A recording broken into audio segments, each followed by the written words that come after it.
Hello and welcome, ladies and gentlemen, to another episode of Gameplay, the esports show that keeps you in the know of all things esports. I'm your host, Collins Manyame, aka Curo, and today we have some action that you guys can be catching up on within the high school and university space. We'll be catching up with Curo schools and getting to know what they've been up to in the high school space. But alongside that, I have a Goliath of an interview coming up. So don't miss out on any of that, because we're gonna jump right into that action. So jumping right into things, we caught up with some folks over at Curo Brackenfell, and the first one that we caught up with is actually a student that is participating for the school, and we had a little wholesome chat with him, talking about his goals, ambitions, and inspirations within the space. Let's take a look. My name is Evan Thomas. My name is Maze. My favorite game is potentially, I used to like Fortnite, but I started liking Rocket League as it became my favorite game.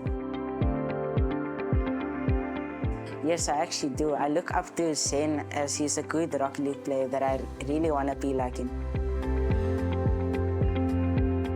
Brackenfell Knights, we're probably one of the best teams out there. I really glad of all our teamwork and the effort everyone has put into this team. My esports dream is to become a professional team with everyone that is here. Such a wholesome chat, and it's always so great to be able to have these chats with the youngsters a part of the space. But moving on from that, we had a chat with the head of esports at Curo Brackenfell, Candace Barch, talking about their aspirations as a team, pros and cons with esports being introduced within the space of the high school, but alongside that, also getting to know what are their goals for the future. Let's watch that. We are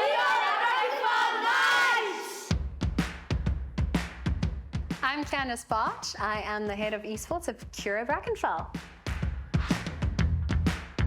So we are located in Brackenfell, and our school mascot is a knight. We are the knights of the land and the lights of the sea. So yeah, we try and embody knight qualities. Oh, well, they're just brilliant. Like, I can't brag about them enough. They are the most dedicated people I've met. They're so helpful and kind. Like, if one of them, or if any random stranger comes and they don't know how to do something, like, my kids are the first to go be like, oh, let me show you. Or even if we do a match against someone, we always want to do a friendly match at the end, just to sort of connect with them. And if we play against a school that doesn't really know the mechanics of the game, we stop the game and we're like, okay, listen, let us help you, let us show you so that you can reach your potential, because you know we're all just trying to help each other at the end of the day. So we don't have rivals, but we do have inspirations. So I definitely say Paul Roos is a huge inspiration. JH and his team have been like phenomenal. They're still top tier for me. If we win against them, it's a huge accomplishment for us. Doesn't matter the game or anything. They always seem to know what they're doing, and they're just always involved and always happy to help anyone. And yeah, we really aspire to be like that. The basis of esports have improved our classroom because it's all about teamwork and communication, right? So the learners can communicate more effectively in the classroom. They are more polite when they communicate to each other. They learn how to handle their emotions like you need to do in high-stake games. Their pattern recognition and problem-solving skills are also a lot better because of the games. And, well, obviously hand and eye coordination. Like, I cannot describe how much these kids have grown, like, especially since we only started last year, and I started and had absolutely no idea what I was doing. And they also had no idea, but we were like, okay, let's go, let's learn together. I've seen them grow so much, not just as a team, but as their own people. They're more confident. They're more willing to try new things. They have learned how to handle their emotions a whole lot better. They're just so eager to help other people even more, because we were the people that needed help, so we know how it felt.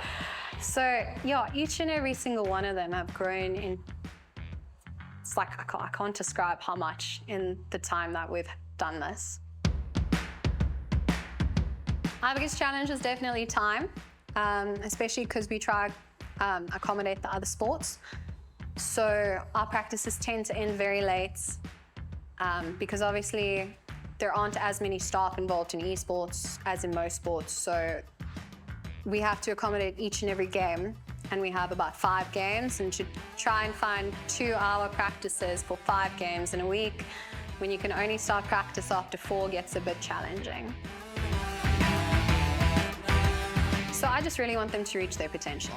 They work so hard now, and they put in a lot of effort now, and to take that from grade 5 when they start through to high school, they can even apply for scholarships, or it helps them get into top-notch schools all the way to university. I mean, the points on ASL and ACGL you carry all the way through, and they can use those points to give them opportunities once they're out of school. Always insightful to have these chats with our teachers and coaches a part of the high school space. But moving on from that, Roos Gymnasium, a team that has been involved within the high school space for quite some time and dominating for that factor.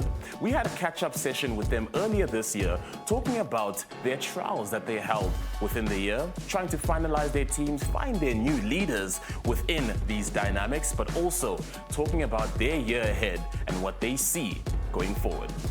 Let's take a look.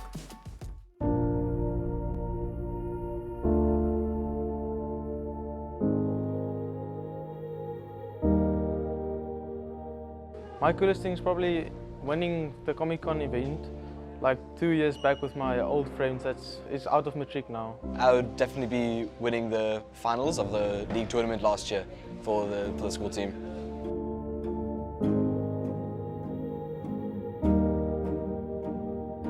Yes, I think it should be, because it's the fastest growing sport at the moment, and I think it has a lot of opportunities. Esports is like the future. Obviously it has to be balanced out. We want to make esports more respectable. One of the positives I've definitely seen is everyone's always really social. Like, some people are kind of like scared to open up. But then when you really get to know these people, you realize that you have a lot of common interests, and it's just very, very social. Like, even with all the competitiveness, and everyone really gets to know each other, really become like a brotherhood.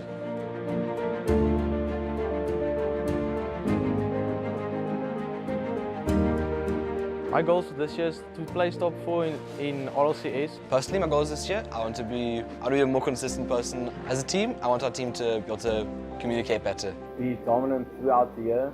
Last year we started off rough. A lot of new people to esports this year with all the grade 8s. I want everyone to feel very welcome. I don't want anyone to feel like they're being kind of smothered out, like they're being talked over. I want everyone to feel safe and happy being where they are.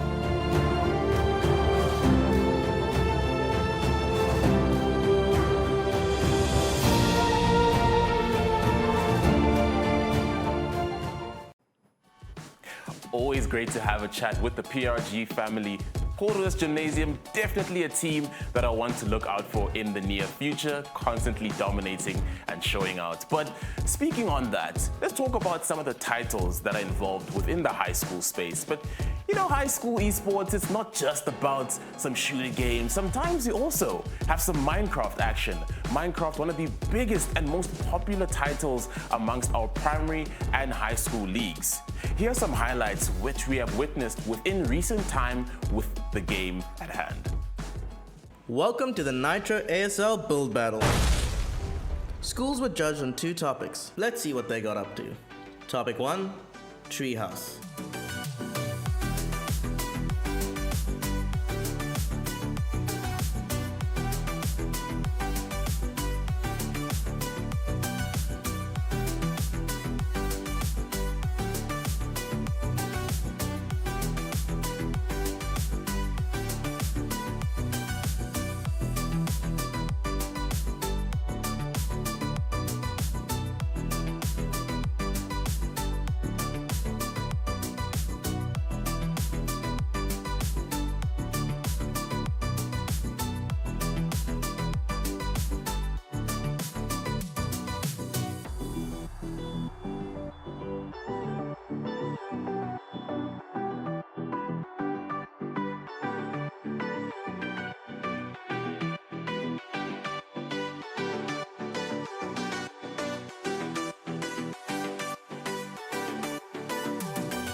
Topic 2, Jurassic.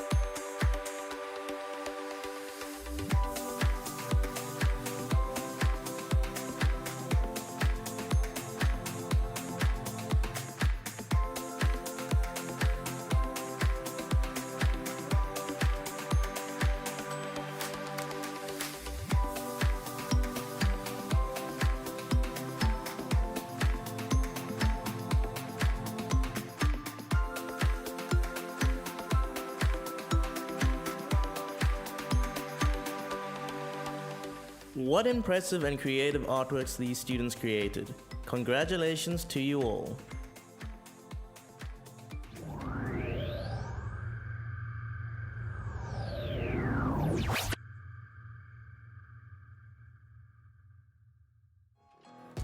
Skill, talent, potential. What more needs to be said about these kids and what we just witnessed in that clip? And it's just a testament to show that there is so much growth and potential for esports in the high school leagues. But moving on from that, right? It's not just about high school. See, here on Super Sports Schools and Gameplay, we also have to highlight university. This year, the ACGL team had an opportunity to go over to UCT to catch up with the team there, talking about what they have planned for the year with regards to esports as they held their esports orientation. So let's see what they had to talk about that.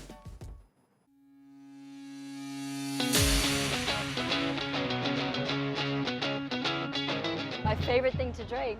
I am a Red Bull sugar-free fan. My favorite drink is flavored water. I don't know if chocolate milkshake counts. Not vodka. I'm from Radial School, Morningside, Santon, repping it. I'm from St. Mary's Waverley in Joburg. I went to Northwood Boys in Durban. I went to Danville in Durban. Hitting a 1v5 ace clutch in CS. Top tier. Definitely USA last year. I was pretty new to the gaming scene, but I had a lot of fun and I loved how inclusive it was. It was a really, really cool learning experience. Winning InterVarsity was my highlight. From when I first arrived and we had nothing. I'll be honest, it's grown a lot. So in first year, I remember we barely had anything, like no consoles, no room and stuff. No equipment. And now we're sitting here with 4 PS5s where we actually have an active community. It has grown tenfold for sure. I think already, just on the social media front, we've already been expanding there. We've got a lot more interest again from women, which has been amazing to see. Involvement, a lot more like enthusiasm and people joining.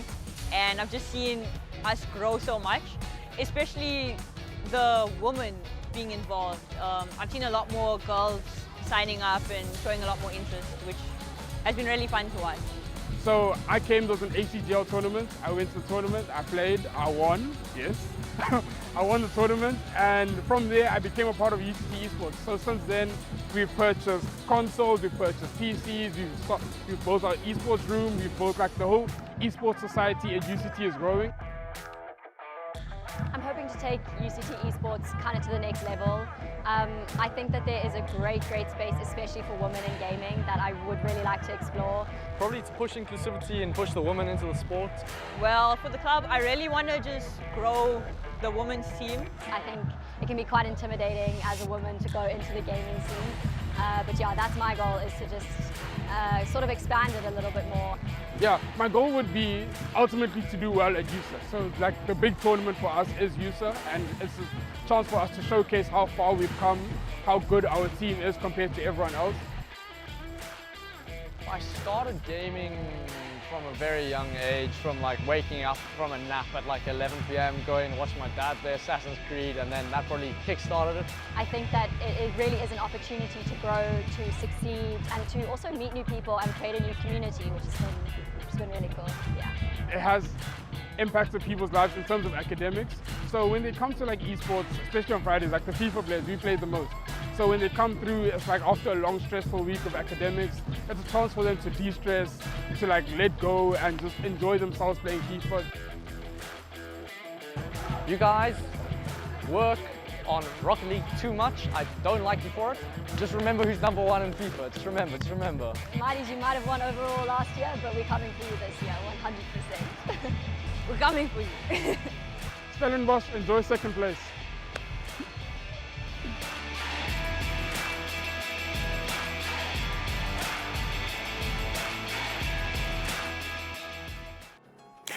So great to see both high school and university getting involved within the esports space. But speaking of getting involved, now it's time to talk about gaming opportunities in your area. And the first one, Cape Townians, Cape Town schools, listen up, this one is for you. The Curo Clashland is going to be happening from the 14th to the 15th of June, so you don't want to miss out on this one. Make sure you head on over to acgl.gg, check out their website, get your school involved, get signed up, and don't miss out on this action because it is going to be a fireworks show. And further from that, there is still another competition you can get involved in, which is the AGC, one that I have been speaking out for quite some time. And if you haven't been listening, karma is gonna bite you in the behind because this one is a massive, massive event. 100,000 Rand on the line across 3 competitions, Fortnite, EAFC 24, and Rocket League across 2 divisions, that being the under 18 as well as open division. This is something you do not want to miss out on. Spots are limited, so make sure you get your spot secured. Aside from that, it's time to take a breather, take a short break, but don't take too long because I still have my Goliath of an interview coming up shortly. See you after the break.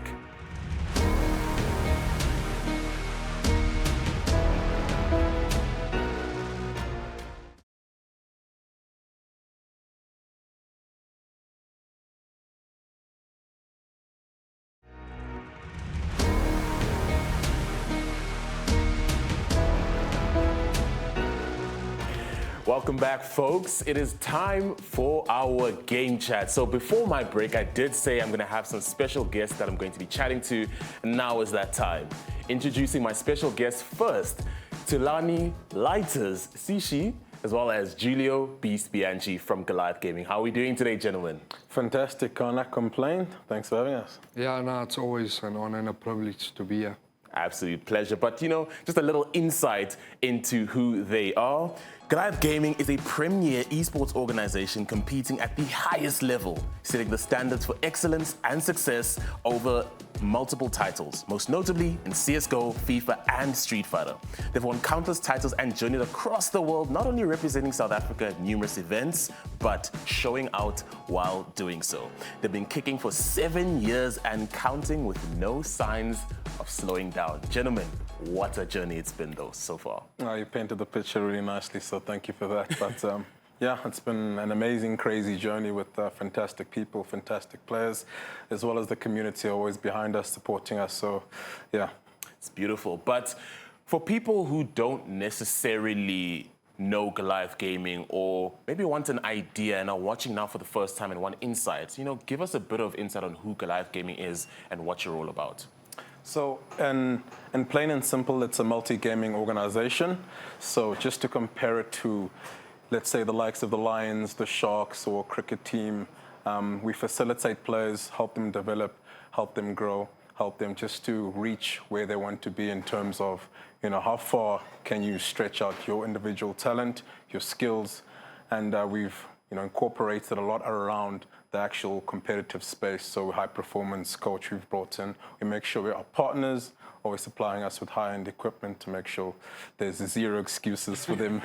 Yeah, the idea is just to help people change their lives. That's the ultimate goal. Some people ask, what do we actually do? We say we change lives, but at the same time, we compete and we want to make sure we are planting the pole of the South African flag in every destination we go across the world, across the country, and making sure, you know, it is a career, it is a space that anyone can get into. It's quite, you know, open-minded people always getting involved, always engaging, and always helping each other grow. I mean, Julio can speak to that more. He's played at the highest level against the best players in the world. And once you've done that, once you've sat in that hot seat, it's a different story. You see the world differently, essentially. Yeah, most definitely. And that's a beautiful story to tell for an organization that's not just about getting the best players or trying to have the most success in every title, but it's about shaping the talent of South Africa, shaping the talent of the people that are part of your organization and giving them the platform to be the best, to improve and show their talent across the world. I mean, Julio, you're a testament for that, right? Yeah, no, like I've said, eSports has changed my life. Working with Goliath Gaming as well. I think everything I wanted to achieve in my life through football, which I had a love and a passion for growing up, playing from the age of 6. I achieved basically everything through eSports, through gaming, something I never thought possible at the start. So yeah, just being able to travel the world, building amazing relationships with people that, I'll never forget in my life. And just to see parts of the world I never thought possible, achieving things I could only dream of, breaking records, representing my family, my country, my continent of Africa, the beautiful continent, on the biggest and best stages out there in the world. There's nothing better, and that obviously makes me very proud. Nothing better indeed. But going down to more grassroots level, so high school esports and university esports have been on the rise as of late, and I'm sure everyone that's watching right now, they want to get to the level that you've competed at, right? Representing countries or the continent. But what's the importance of us growing esports at these levels, and do we potentially see Goliath Gaming getting involved in the space in the future? We've already been involved in the space for quite some time now. Last year we ran a countrywide campaign with McDonald's, just searching for the next star, the next talent.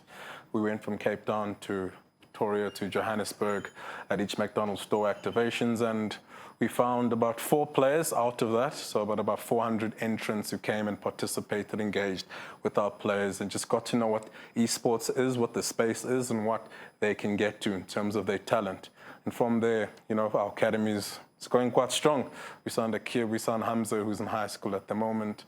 And the funny thing I always see is, Julia will tell you, I will tell you, most players will tell you, it's not only in high school, it's also in primary school. It's also, that's where you develop and that's where you get introduced. Some of the best players in our country are still in high school. So there's that skill disparity. They're competing against other kids within their skills, and Rida, Zaid's brother, right now, he was playing with the best players in the country, the best tournament in South Africa, yet he's still in grade 8. Sorry to even cut you there. I mean, didn't he even win the Telkom tournament at Comic-Con as well? The High School Esports League. Yeah, and that's just the beauty of esports, is that you can get involved at such a young age and start growing and developing and growing those skills for yourself. And you've already invested in that. And we're even seeing now you have youngsters competing. At some point, you even signed a young Tekken player. I think he's now 14, right? It's Malik.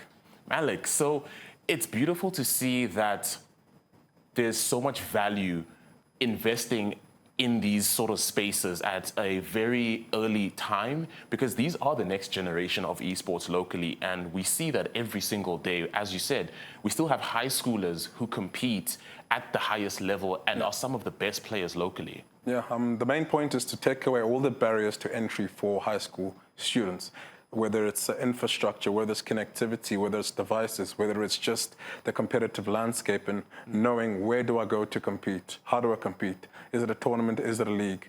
And then once you immerse yourself in that space, then you get to realize, we're just human to human. There's nothing changing you from me. I can sit across you, play against you, and it's who's better on the day, who's better at that moment, when the pressure's at the most pinnacle point. Who's better, who's going to get that goal, who's going to get that buzzer beater. And that's what I love about it. Yeah, it's beautiful. And, you've been experiencing a lot of these moments for quite a while, actually, because Goliath Gaming has been kicking for almost 7 years now. But even then, you guys have still been a part of the scene for way longer. I mean, you yourself have been competing in CSGO from the early days of esports. What has it taken for you guys to maintain this consistency, growing sustainably within the space? And how is it that people can sort of look towards you guys as maybe what are the reasons that you've been keeping yourself going for so long? If you take care of the people will take care of you. So we're making sure our players, at the end of the day, are the most important asset to Goliath Gaming, most important asset to the esports industry in South Africa. So if you make sure the players are well facilitated, they have, good sort of timeline or, setting their goals, and you're making sure they have sight of it, you have sight of it, you can help them achieve those goals. I mean, sure, I've been doing this for, I'd say about 23 years, so I've seen everybody come and go. So I've seen, who's going to make it, who's not, just within their core values, their characteristics. And, Julia will tell you about... I think it's just staying up to date with everything, continuously improving, adapting. You as an individual... That's the biggest thing, adapting, right? Yeah, you as an individual and collectively, if you're obviously part of a team or organization, just wanting the best for yourself and who you're part of, whoever you are representing. So yeah, it's that continuous adapting and improving for me.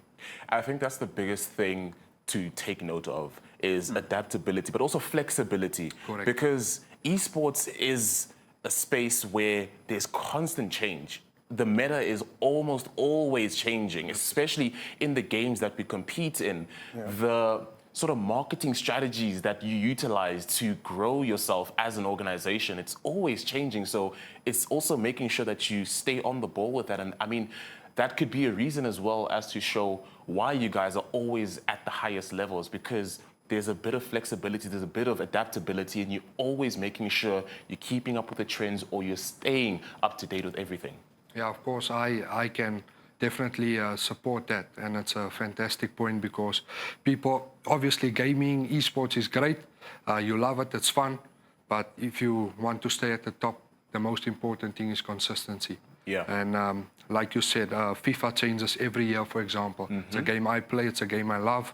So for me to be one of the best in the country, in the world, I have to continuously play and adapt and, get used to the new metas and the changes that's continuously happening in and around me. So yeah, it takes a lot to stay at the top and to be one of the best.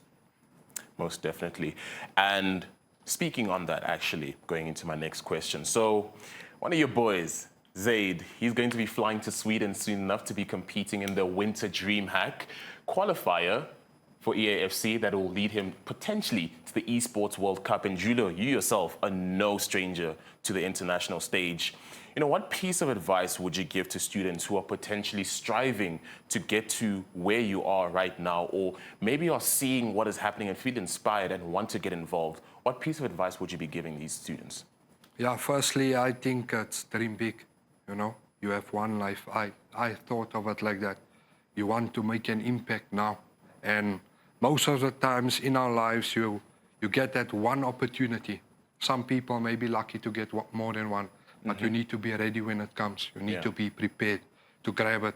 But the most important thing to remember is you're human, your opponent is human. What separates you guys? It's how hard you've worked throughout your career to get to that point and how much you want it. So you need that hunger, that desire, that determination, and to just keep going. Many people fall out of the line because they give up too easily. So for me, especially speaking on Zaid, he has all the talent in the world. I know that. It's just all about the mentality on the day, being mentally strong, being prepared to make history, And the thing that's very exciting about it is, and something that really motivated me, considering where I'm from, is that no one has ever done it. And especially where we're from, in South Africa, it's maybe not as big as in the USA or, in Europe. So that should motivate you, being the first to do something, going there and changing history. So for me, I think that you can take inspiration from that. Yeah, and I'll get to you just now about that, Tools, but one more thing, actually, you mentioned it's that feeling of also being the first to do it as well. Sometime back during lockdown, you were the first African to qualify for the FIFA World Cup, right? And unfortunately, obviously, plans fell through. But in that moment, you felt deep inside you that this is something you wanted. You worked so hard for it. And students can also attest to wanting to dream big, because locally, we wouldn't have thought that this would be possible. We wouldn't be thinking that we can compete against guys overseas, but it's about dreaming big and having that desire, that passion, that dedication to push yourself to get to that point in time. 100%. And for me, just perfectly, you described it perfectly. The day I qualified, it's almost like, you know, the last 10 years, all those nights I put in, perfecting my craft, playing, getting frustrated with the game maybe because I consider myself a serial winner. You know, I want to win every single game. So the day I qualified, it's like I've made it. So for young kids out there, you know, I'm also an example that anything is possible. If you dream it, you can achieve it, as simple as it sounds. So you just need to put in the work in and just be mentally prepared and strong, and you can do it. Yeah, and I mean, Lighters, you've been a part of the scene, as you said, for 23 years now. You know, what does it mean for us locally when we have players going overseas, representing us as South Africa, as Africa, and showing up on the big stage? Because, I mean, Julio already, he and Kalen last year at Riyadh, top 8 in the world in the Club World Cup. History. What does this mean for us, especially for students and university goers that are upcoming and see all of this happening? It just speaks to how much talent South Africa has in every facet, in every sport, right? We see it in rugby, we see it in cricket. I see the same resemblance in eSports. We already have Julio last year, top 8.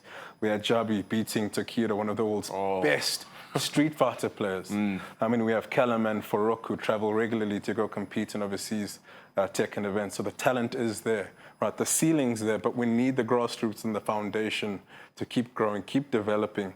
So once we get those platforms in place, those structures where they can just roll in without any barrier to entry, we will get there. I see ourselves in the next 5 to 10 years having world champions across every title.